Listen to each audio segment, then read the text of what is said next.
Welcome back, Netrunner fans, to part 2 of my Blood Money review. In this part, we'll look at all the Corp cards. We're going to kick it off with a new piece of ice for HB. This is Fairchild 2.0. It's 4 to res, it's 2 influence, it's a Code Gate Bioroid AP, and it has 3 strength.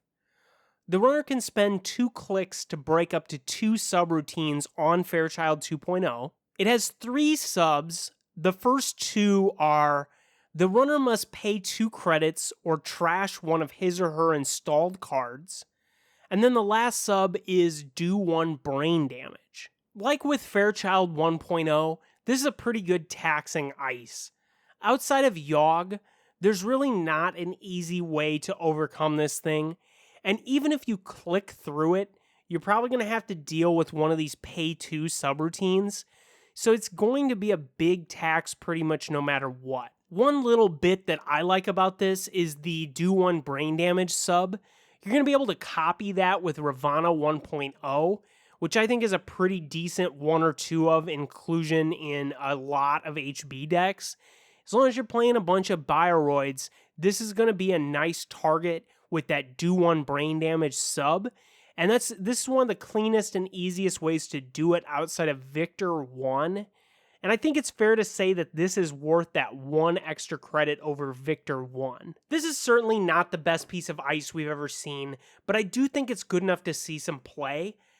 HB has lots of decent code gates that don't just get crushed by Yogg, so I think it's going to be acceptable to play a few that do, and this is probably one of the better options there. Next up, we have a new piece of ice for Jinteki. This is Ikey. It's 1 to res, it's 2 influence. It's a Code Gate Psi AP, and it's 3 strength. It has 3 subroutines. The first one is play the Psi game.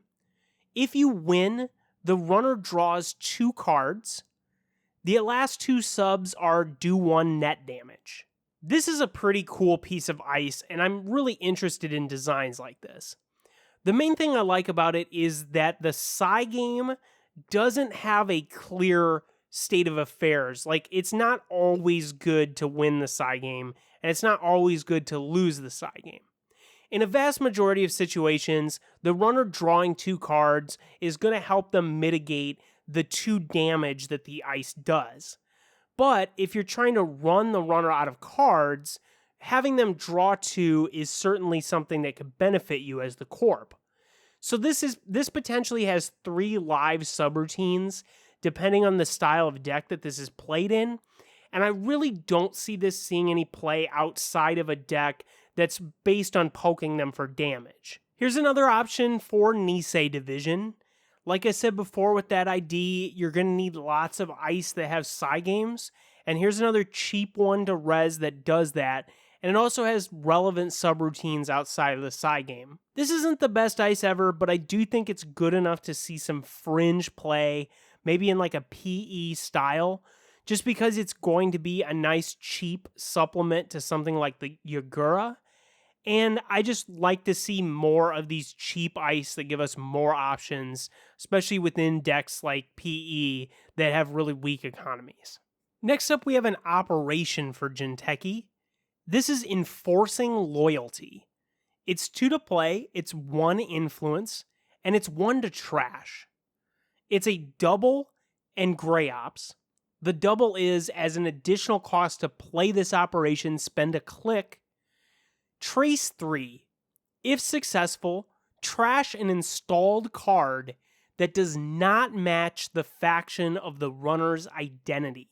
Oh man, this card has a ton of cool stuff going on. First of all, trashable operations. That's a great idea.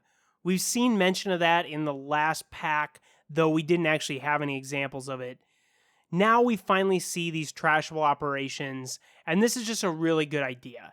I think it allows operations to be more powerful because the runner has the ability to snipe them out of R&D or HQ. And I think just in general, having more trashable cards is never going to be a bad idea. This is also the second card we've seen that has an interaction with out-of-faction cards. Indian Union Stock Exchange worked like that, gave us credits when we played out of faction cards. This is going to let us target runner cards that are out of faction. And the most important point to make about both of these cards is that neutral cards are considered out of faction. So that might mean with this that you could destroy like a Katie Jones, a Daily Cast, or maybe like a Plascrete or a Sports Hopper.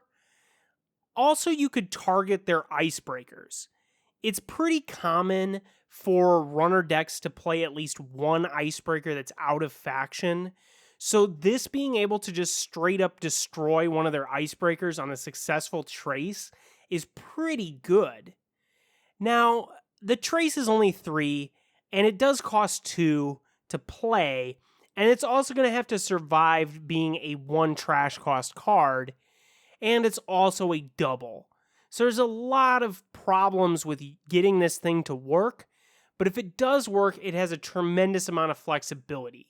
It's going to be able to deal with silver bullet cards that you might be having trouble with. It's also going to potentially deal with their icebreakers. I think this card's going to be really strong in a deck that could actually support it, but you're really going to require a robust economy for this to be even worth considering. I could see it maybe in a Blue Sun deck that's trying to flatline the runner. You could blow up a lot of anti-flatline tools like Plascrete. I could also see it being pretty decent as an option in kind of a glaciary control deck where you just use it to blow up like their icebreaker or just their relevant card. This is definitely a decent card. I expected to see a little bit of play, but the fact that it's based on a trace and that it costs 2 as a double, I think is going to keep it out of a lot of decks. Next up, we have an operation for NBN. This is Hatchet Job. It's 2 to play, it's 2 influence, it's 0 to trash. It's a double and it's Grey Ops. As an additional cost to play this operation, spend a click, that's the double part. Trace 5. If successful, add an installed non-virtual card to the runner's grip. This is similar to the card that we were just looking at in a lot of ways. It's a 2 to play double, it's got a trash cost, and it's essentially a removal card that's going to deal with a runner card. Now, this only sends it back to their grip, but you don't have to worry about it being in or out of faction, it just works. And it's also a higher trace. Now, that said, I think that the enforcing loyalty ability to destroy something is going to ultimately be more powerful because you're going to be able to play it and not necessarily have to have a follow-up. Whereas something like this, if you send a card back to their grip, they're going to just be able to reinstall it. So the best way to use this is going to be to immediately follow it up with a play that they won't be able to use the card you just bounced, or to just bounce something expensive that they're going to have trouble paying credits to reinstall. Now that's also going to mean that they're not going to want to put credits into fighting the trace, but I would point out that NBN is pretty well equipped to boost traces, has quite a few cards that affect tracing, and that would certainly augment this card in a very positive way. I don't anticipate this seeing a whole ton of play, but I think in the right build that had some trace-oriented stuff, this could be a lot more powerful than if you're playing it without those cards. Next up is another operation for NBN. This is Special Report. It's 1 to play, it's 2 influence. Shuffle any number of cards from HQ into R&D. Draw that number of cards. My first reaction to this was, where was this card at back in like 2014 when I was playing NBN power shutdown decks? This would have been like the best thing ever for those decks. Now realistically, this card might see play in a combo deck kind of like that, but I think it's probably going to be more used as kind of a Jackson Howard type effect. You can shuffle agendas from your hand, maybe trap cards that you'd prefer to have in your deck, like News Team. Just in general, this is going to be a way to flush cards you don't need and draw cards that are hopefully useful. This card's a lot more powerful if your HQ is really large. So for that reason, I could see this being decent in cerebral imaging. That deck, you're generally trying to draw a bunch of cards for the combo and get them all in your hand, but there are a few cards that you don't want in your hand, especially interns and shipment from Sansan, also maybe Reclamation Order. You don't want that stuff in your hand because those are part of your combo. So something like this would give you a way to put them back in your deck and then redraw and potentially get more useful stuff. This card's not great, but it's going to make a lot more sense post Jackson Howard, and I think this is just a logical card that should exist. Next up, we have a new asset for Wayland. This is CI Fund. It's 0 to res, it's 2 to trash, it's 1 influence. When your turn begins, you may move up to 3 credits from your credit pool to CI Fund. When your turn begins, place 2 credits on CI Fund from the bank. If there is at least 6 credits on it, 2 credits, trash, take all credits from CI Fund. This is kind of a mirror of the algo trading card we saw on the runner side. And while I think this one has a little bit more potential, it's really not that impressive in my eyes. Now, this is probably best compared to a sealed vault that actually makes you credits instead of just protecting you against Siphon. With the huge exception of this is just a 2 to trash asset. So they could trash it out of your deck, they could trash it while it's installed, and you could use it, assuming you have the 2 credits to use it, but that might not be the greatest deal if they just run it. I really don't see a ton of use of something like this.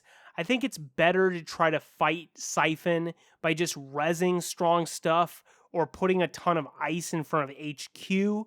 And I think Sealed Vault is a better single-handed solution to Siphon if that's the type of thing you're looking for. This to me just seems like it's straddling a bunch of lines. And also, have you ever seen a Wayland card that just makes you credits? I'm not sure if I have. Next up, we have an operation for Wayland. This is Liquidation. It's 1 to play, it's 1 influence. It's a double, it's gray ops, and it's a transaction. As an additional cost to play this operation, spend a click, that's the double part. Trash any number of your rezzed cards and gain 3 credits for each card trashed. Man, Wayland is so good at making 3 credits. That is just like their main thing. This card is kind of puzzling to me. I don't think there's a lot of situations where you're going to have a bunch of res cards you want to trash. Maybe in situations where you have lots of bad assets or like failed traps or stuff like that, that would be decent. But there's already a better way to capitalize on failed traps, or at least advanceable ones, in the form of back channels. That thing, again, 3 credits, but it could give you a ton, like if you had motioned a card and then that failed or something. This, it's like you're going to have to trash a bunch of assets with no advancements, or maybe a bunch of bad ice or something, and I just don't really see any deck that wants to do that. Next up, we have a new ID for Wayland. This is Wayland Consortium, Builder of Nations. It's a 40-12, and it's a Mega Corp. The first time the runner encounters a piece of ice with at least 1 advancement token on it each turn, do 1 meat damage. This is definitely really exciting for a lot of Wayland players, because this is the first advancement token oriented ID that's even remotely playable. The original ID that was based on advancement counters is just garbage and has never been even close to strong enough. And on top of that, most of the advancement ice just suck and are very, very hard to play in basically any deck because they're overcosted, advancing takes a lot of clicks, and so on and so forth. Now, this is going to give you a return on those advancement tokens. If you play Ice Wall or Shadow or just some of the lower end ice that can be advanced, you're going to be able to advance them once or twice, and then they basically gain, when encountered, do a meat damage, which is pretty good. I'm really excited to see a when encountered effect exist outside of NBN. I know that there have been a few ice that have when encountered abilities, but having an ID that gives a when encountered effect to ice out of Wayland is a huge step in the right direction to making these advanceable ice more playable. Now, realistically, I think the best way to build this deck is going to be just to play a few advancement ice and then just play normal ice beyond that. There's really not a reason to play exclusively or mostly advanceables because it's only going to work the first time they encounter one. So as long as you have one on a server, that's probably going to be good enough to accomplish this ID effect. So I think you're basically going to play some ice walls, some shadows, maybe a few other advanceables, and then just play normal ice beyond that. The smaller deck size is going to be nice for consistency. It's going to make it so you could potentially draw important cards like the advanceable ice or maybe agendas you're trying to score a lot earlier in the game and more consistently. But ultimately, that's not going to change the fact that most of the advanceable ice are really terrible. So you're really only going to have, I think, a very small subset of the advanceable ice that are playable. And I really don't think this incentivizes playing like the Constellation set or pretty much any of the cards we saw in Order and Chaos. One of the things that I think is a little schizophrenic about this card is that most of the Order and Chaos advanceable ice stuff tend to benefit having several or multiple advancement counters. There's kind of a tendency, especially with cards like Builder, to just like advance ice sky high and then use maybe commercialization to capitalize on that.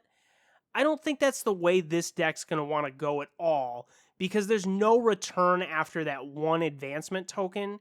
So I think ideally you're just going to want some cheap ice that you can advance once and then never have to mess with advancing again. With 12 influence and the fact that you have to focus on advancing ice, I don't know if this is really going to be able to compete with some of the other more staple Wayland IDs. I think if you wanted like a control-oriented deck, you're going to be better off playing Blue Sun. So I think this is probably best as a flatline-oriented deck with like snares and maybe like hard-hitting news, stuff like that.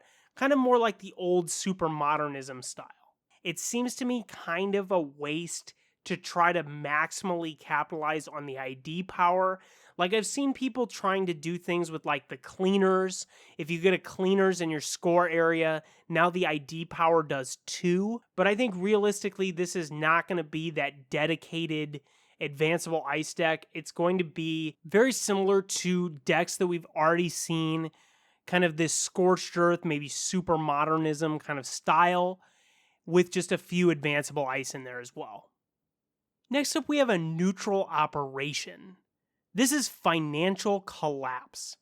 It's 0 to play, it's 0 influence. Play only if the runner has at least 6 credits. The runner loses 2 credits for each installed resource. The runner can trash a resource to prevent this. I tell you what, the artwork with Chaos Theory is an emotional roller coaster. This card, very sad. Shattered Remains, very sad. Exploratory Romp, very happy. This is the first card along the lines that I was talking about with Algo Trading, where it only works if the runner has at least 6 credits. So you can play around this by remaining poor. Now this card effect I think is pretty weak. We already have Snatch and Grab as a pretty good targeted removal for resources. It only hits connections, but there's a lot of good connections. And against a mass resource deck, like a DLR style deck, they're always just going to trash a resource because they have a million of them laying around. They'll just trash something that they have another copy of in their hand. I think it's good to have a card like this exist in the game just to keep mass resource strategies kind of in check. But I think realistically, this probably isn't going to see a lot of play. The last card in the pack is a neutral upgrade. This is Prysec. It's 0 to res, it's 3 to trash, it's 0 influence. It's an ambush. If the runner accesses Prysec while installed, You may pay 2 credits to give the runner 1 tag and do 1 meat damage. Okay, let me ask the obvious question here. Why is this not a Wayland card? Why is this a neutral card? This is so obviously... Now, this thing is pretty good for the major reason that it's an upgrade. That means that you can put it on like a central server. They'll have to access it. You could put it on a server with an asset in it, your scoring server. You could put this with a snare. All around, this is just a really nasty addition to a server. And that 2 cost is not only going to keep it in check where, if the runner siphons you or something, they can play around it, but it's also going to make it so that you can easily afford it, unlike Snare, which is a lot of times really expensive. This card's definitely good enough to see some play. I expect this to see play in maybe like Argus or even PE. It could maybe be good in a certain build of Genomics. It could be really strong in a tag-oriented like Sync or NBN deck. This is just a great card.